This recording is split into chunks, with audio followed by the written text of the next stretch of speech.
পাহাড় ঘেরা এক নিভৃত গ্রামে বাস করত এক গরিব কাঠুরে হামিদ। তার কুড়ে ঘরটা ছিল কাদামাটির, ছাদ ঘরের, দরজা বাঁশের। ঘরে আসবাব বলতে একটা পুরনো খাট, একটা চৌকি আর দুটো হাঁড়ি। তবুও হামিদের মুখে সব সময় প্রশান্তি থাকত, কারণ সে বিশ্বাস করত হালাল ঘামে যে রুটি আসে সেটাই আসল সম্পদ। কিন্তু তার স্ত্রী রুবিনা ছিল সম্পূর্ণ ভিন্ন মনের মানুষ। সে ছোটবেলা থেকেই স্বপ্ন দেখত আরামায়েশের জীবন, গয়না, রঙিন কাপড়, পাকা ঘর। বিয়ের পর যখন দেখল তার স্বামী একজন সাধারণ কাঠুরে, তখন থেকেই তার মনে অদৃশ্য এক অশান্তি বাসা বাঁধল।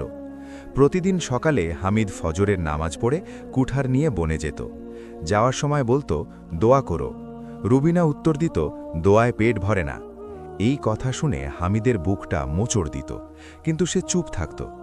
গ্রামে ধনী লোক কম ছিল, কিন্তু যাদের ছিল তাদের ঘরে নতুন হাঁড়ি পাতিল, রঙিন শাড়ি, মাঝে মাঝে মিষ্টির গন্ধ। রুবিনা সেই ঘরগুলোর দিকে তাকিয়ে দীর্ঘশ্বাস ফেলত। নিজের কুড়ে ঘরটা তখন তার চোখে কারাগারের মতো লাগত। একদিন সন্ধ্যায় হামিদ ভিজে শরীরে ফিরল। ঝড়ে ভিজে কাঠ বাঁচাতে পারেনি, দামও কম পেয়েছে।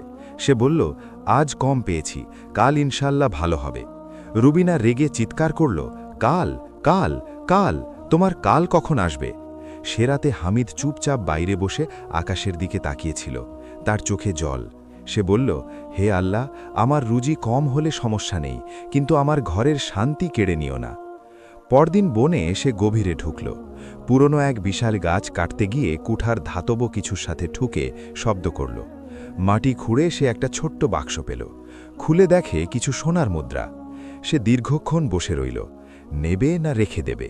শেষমেশ বলল, হে আল্লাহ, যদি এটা পরীক্ষা হয় আমাকে সঠিক পথ দেখাও। সে মুদ্রা নিয়ে বাড়ি এলো, কিন্তু মনে ভয়। রুবিনা দেখে উল্লাসে পাগল, আমরা বাঁচলাম, এখন আমি সোনা কিনব, নতুন ঘর করব। হামিদ বলল, এটা ধীরে ব্যবহার করো, আর কিছু গরিবকেও দেই। রুবিনা কানে তুলল না। শুরু হলো অপচয়। নতুন কাপড়, বাসন, গয়না। মানুষকে দেখিয়ে দেখিয়ে বলতো, আমাদের কপাল খুলেছে। কিন্তু আল্লাহর শুকরিয়া প্রায় শূন্য। হামিদ লক্ষ্য করল, ধন আসার পর ঝগড়া কমেনি, বরং বেড়েছে। আগে ছিল অভাবের কষ্ট, এখন আছে লোভের আগুন। কয়েক মাসে মুদ্রা শেষ, আবার আগের কুড়েঘর, আগের হাড়ি। কিন্তু এবার রুবিনার মন আরও কঠিন। তুমি সব নষ্ট করেছ, সে দোষ চাপালো হামিদের ওপর। সেই রাতেই ঝড় এলো, ছাদ উড়ে গেল।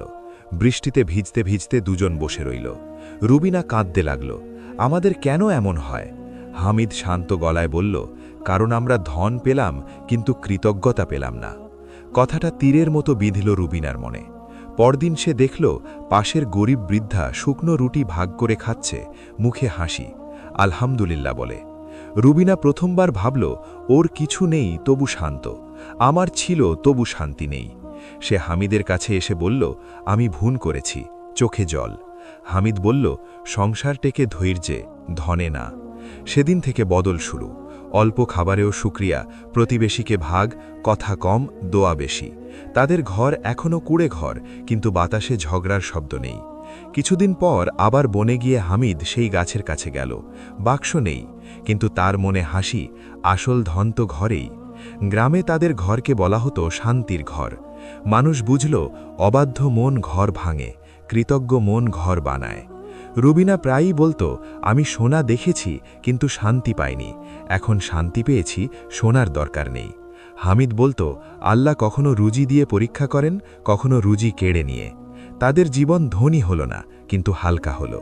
রুবিনা এখন অন্যদের বোঝায়, তুলনা আগুন, কৃতজ্ঞতা পানি। হামিদ বৃদ্ধ বয়সে বলতো, আমার সবচেয়ে বড় ধন কি? আমার স্ত্রীর বদলে যাওয়া হৃদয়। আর এই গল্প গ্রামে ছড়িয়ে গেল। ধন নয়, শুকরিয়াই সংসারের আসল ভরসা।